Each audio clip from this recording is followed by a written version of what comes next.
बेटी, मैंने मुखबिर जिन से बात की। अकरम ने जो कुछ भी कहा है वो सच है। आप जिशान और उसके खानदान को बचा लीजिए और उस बदरू डाइन को ऐसी सजा दीजिए कि वो इंसानों को नुकसान न पहुंचा सके। सजा तो उसे मेरी बेटी आबिदा देगी। उस जालिम बदरूह ने शरारा गुल से सोफे निज़्वा बनकर मेरी बेटी का घर छीना है और मैं उसे उसकी पूरी दुनिया छीन लूंगी। उसकी शैतानी ताकत के टुकड़े टुकड़े कर डालूंगी।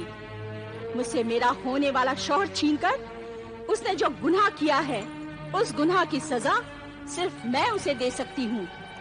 कोई बादशाह या काजी नहीं दे सकता। आबिदा बहन, उसे सजा जरूर दो, वरना वो डायन लोगों को मारती रहेगी। और तुम जिशान को समझा दो, उसे बचा लो। सोफो निज़्वा के हुस्न का जादू उसके सर चढ़कर बोल रहा है। वो हमेशा उसके हुस्न की तारीफ करता रहता है और मैं और सोफो निज़्वा एक दूसरे को पहचान चुके हैं। मुझे अपनी जिंदगी के लिए खतरा महसूस हो रहा है। डरो नहीं आबिदा, इन्हें वो नक्श जलाली वाला तावीज दे दो।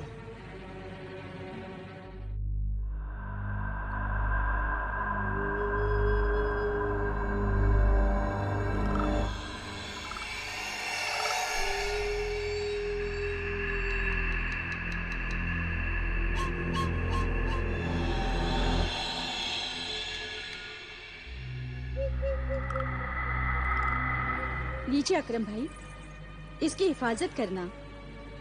ये तुम्हारी हिफाजत करेगा। ठीक है, मैं इसकी हिफाजत करूंगा।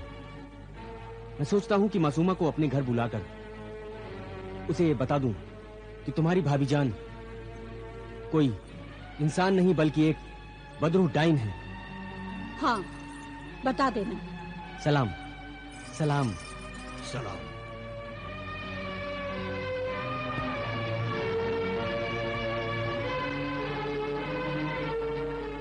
अब तुम जाओ भाईजान, और जब जिशान घर से बाहर निकले तो मुझे खबर कर देना, मैं उससे मिलूंगी। तुम जल्दी जाओ भाईजान और जाकर जिशान के घर के बाहर छुप कर बैठे रहो। मैं ऐसा ही करूँगा। मैं चलता हूँ। हमें जल्दी से जल्दी जादूगरनी मरिखा और शरारा गुल की ताकत को खत्म करके उन्हें जलाकर राख कर देना चाहिए, या फिर उन्हें कैद कर लेना चाहिए। हाँ, मैंने भी अब यही सोचा है अब्बा जान। उससे पहले मैं जिशान से एक मुलाकात कर लूं। अगर वो मान जाता है तो हम जादूगरनी उस सोफो निज़्वा को बड़ी आसानी से कैद कर सकते हैं, और अगर वो नहीं मानता तो फिर हम अपने तरीके से, अपने जलाली इल्म से सोफो निज़्वा के हाथ पांव बांधकर उसे कैद कर लेंगे। हाँ। और फिर बादशाह और लोगों के सामने पेश करेंगे। हमारा जिंदा सबूत होगा अकरम। सोफो निज़्वा को पहली बार पहचाना अकरम ने।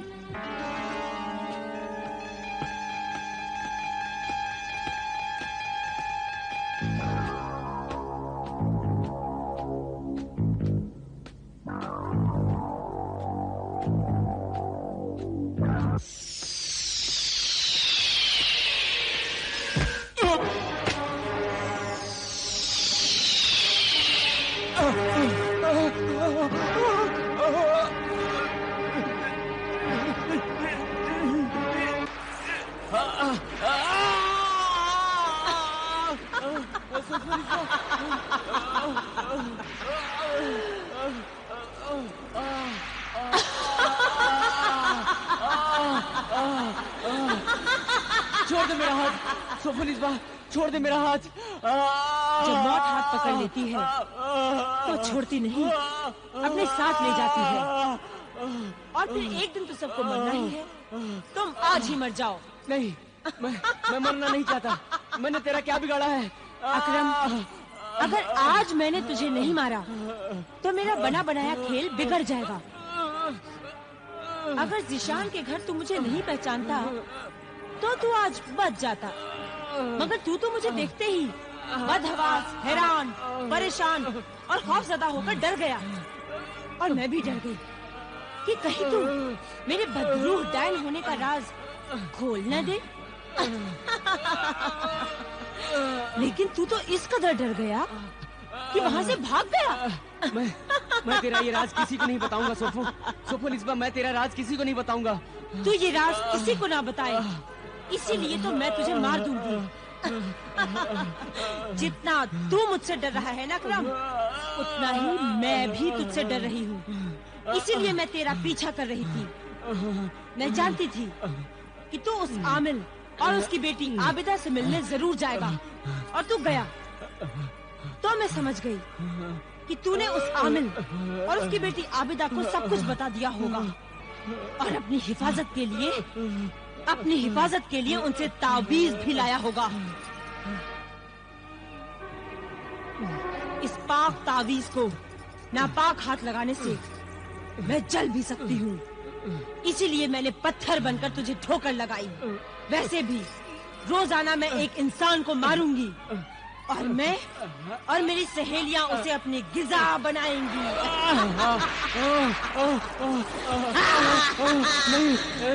नहीं, मेरी शादी होने वाली है मासूमा जीशान की बहन है। मैं मरना नहीं चाहता। मरना तो जीशान भी नहीं चाहेगा, मगर जब उसे मालूम होगा कि मैं क्या हूँ, तो मैं उसे भी मार डालूंगी।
क्या जीशान घर से बाहर निकले?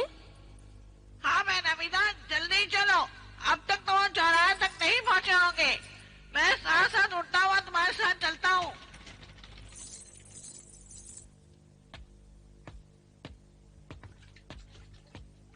जीशान, आबिदा, बिना देखे ही पहचान गए कि मैं आबिदा हूँ? तुम्हारी आवाज तो मैं मरने के बाद भी पहचान लूंगा। मरने की नहीं, जीने की बातें करो। आज मैं तुमसे बहुत जरूरी बातें करने आई हूँ। मुझे उम्मीद थी मेरे खत के जवाब में तुम खुद मुझसे मिलने आओगी, और खत में मैंने जो दूसरी बीवी बनने की इल्तिजा की थी, मुझे यकीन है तुमने मेरी इल्तिजा कबूल कर ली होगी। अब मैं तुमसे शादी करना अपनी बेइज्जती समझती हूँ। मैं तुम्हारे खत का जवाब बनकर नहीं, बल्कि बहुत बड़े खतरे से तुम्हें खबरदार करने आई हूँ। तुम्हारी खूबसूरत बीवी से तुम होशियार रहना। वो मक्कार है, खूनी है, वो इंसान नहीं, बदरू डाइन है, डाइन। अल्लाह, सौतन का जलापा सुना था, मगर आज देख लिया कि एक औरत को दूसरी औरत से कितनी जलन और हसद होती है। वो तुम्हारे चेहरे पे नजर आती है आबिदा। मेरी पूरी बात सुनो जीशान, मेरी बात समझो। मैं अच्छी तरह समझ गया हूं कि तुम क्या हो और सोफो निस्बा क्या है।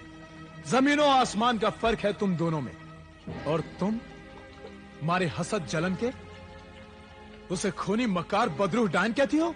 वो है, मेरी बात का यकीन करो जीशान। तुम मकार, झूठी, फरेबी हो आबिदा, फरेबी हो तुम। सोफो निस्बा तो जन्नत की हूर है। सोफो निस्बा के हुस्न की चमक और जवानी की कशिश ने तुम्हें अंधा और बहरा बना दिया है। तुम मुझे मक्कार और झूठी कह रहे हो, सच्चाई को समझने की कोशिश ही नहीं कर रहे। वो सच्चाई नहीं, मुझे बहकाने की कोशिश है, इसीलिए मैं कुछ सुनना नहीं चाहता। अल्लाह के वास्ते रुक जाओ जिशान, मेरी बात का यकीन करो। सोफो निज़्मा बदरू है, डाइन है। शहर में जो पूरा असरार कत्ल हो रहे हैं और जो लाशें मिल रही है, उन सब के पीछे सिर्फ सोफो निज़्मा का ही हाथ है। खामोश! गुस्ताख आबिदा, अब एक लफ्ज भी अगर मेरी नेक सीरत बीवी सोफो के लिए कहा तो मैं तुम्हें जिंदा नहीं छोड़ूंगा। रुक जाओ जिशान, सोफो निज़्मा।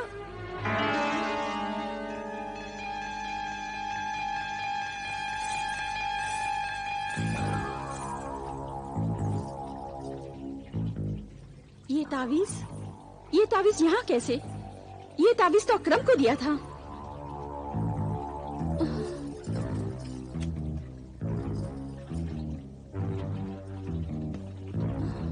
अकरम का तावीज?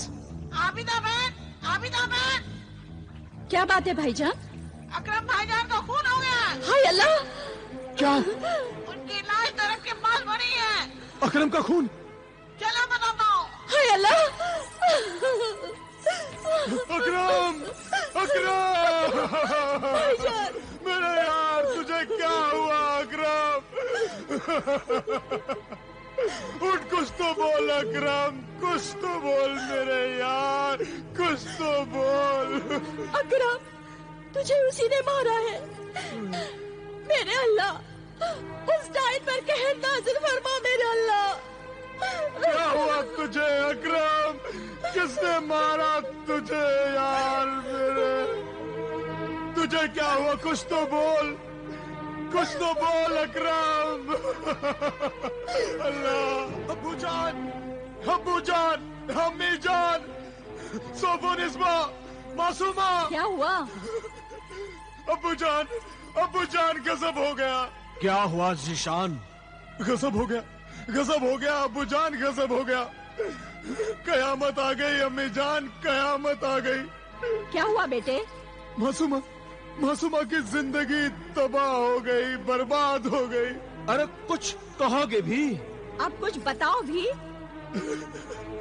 अकरम की मौत हो गई।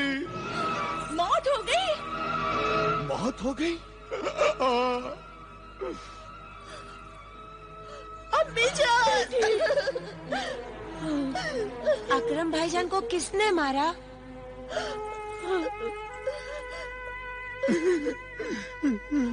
कैसे मौत हुई? क्या हुआ था? ये मैं क्या सुन रही हूँ? अकरम भाई की मौत हुई? कैसे मौत हुई उनकी?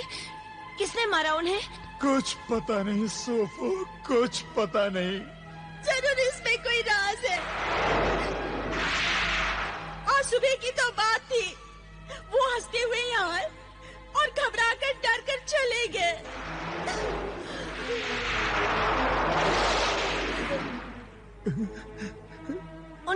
उनकी लाश कहाँ मिली?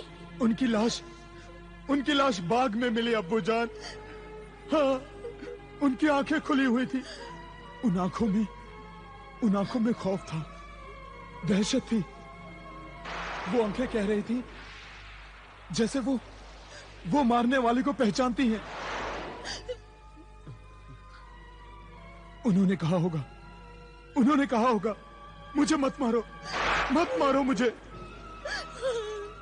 उनके चेहरे की बेबसी बता रही थी कि उन्होंने कातिल से बड़ी इल्तिजाएं की होंगी, लेकिन जालिम ने उन्हें मार डाला।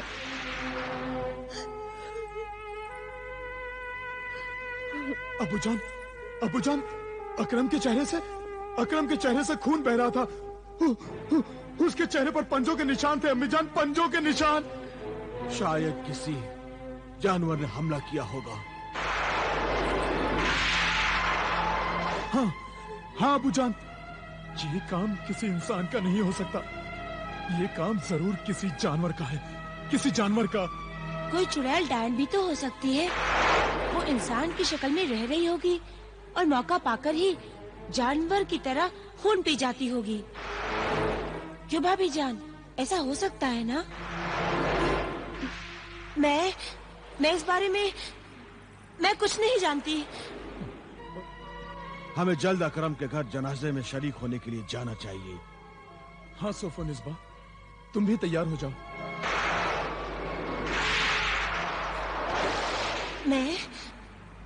मुझे भी जाना चाहिए। हाँ सोफोनिस्बा, अकरम मासूमा का तुम्हारी ननद का होने वाला शौहर था। जाओ, तैयार हो जाओ।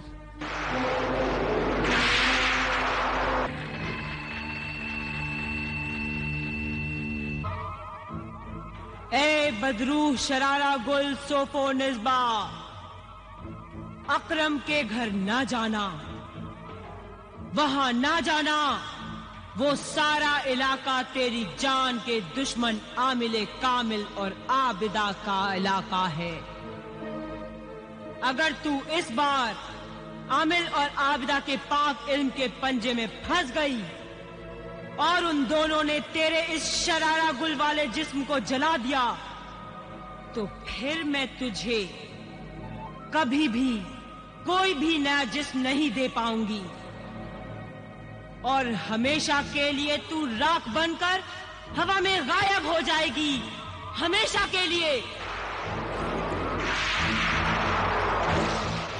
नहीं, मैं अकरम के घर नहीं जाऊंगी।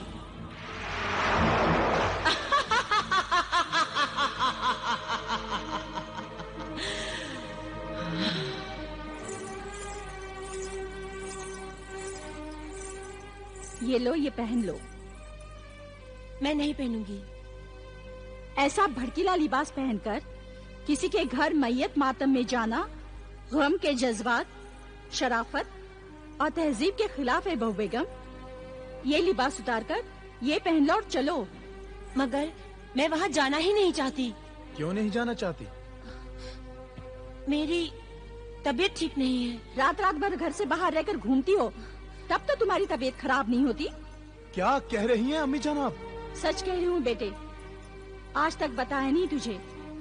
कई मर्तबा देखा है मैंने बहू बेगम को। आधी रात को जाती है और फिर सुबह सुबह आती है। नहीं, झूठ है ये तहमत लगा रही है मुझ पर।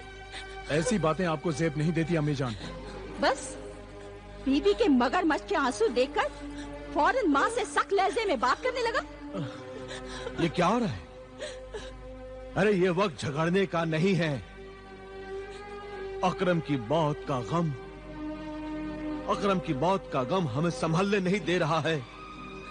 हमारी बच्ची मासूमा की तो जिंदगी ही उजड़ गई। अकरम के माँ बाप पर गमों का पहाड़ टूट पड़ा है। ऐसे हालात में हमें जल्दी से जल्दी अकरम का जनाजा उठने से पहले अकरम के घर पहुंचना चाहिए। चलो चलो बहू बेगम। नहीं, मैं नहीं जाऊंगी। नहीं, चलो सोफोनिस्बा। रिश्तेदारी का मामला है, बिरादरी के लोग उंगलियां उठाएंगे कि इतनी मतलबी है कि जवान बेटे अकरम की मौत पर पहले से घर आकर दिलासा तसल्ली नहीं दी, गले लगकर आंसू नहीं बहाए, क्योंकि अकरम अब जिंदा नहीं रहा, इसलिए कोई मतलब नहीं रहा। हाँ हाँ अम्मी जान, आप बिल्कुल ठीक कह रही हैं। चलो सोफोनिस्बा। अच्छा, चलती हूँ।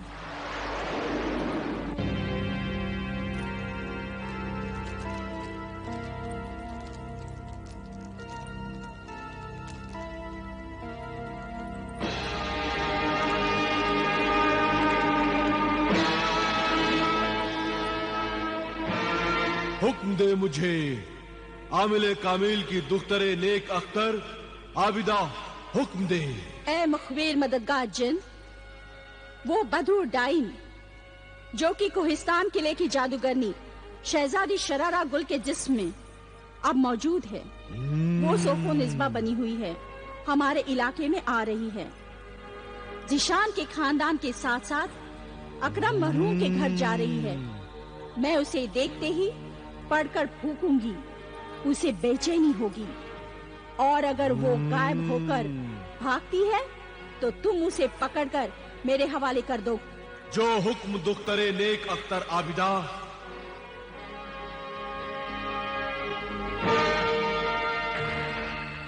अब जल्दी बता ए जादूगरनी मरेखा, जल्दी बता मैं क्या करूं?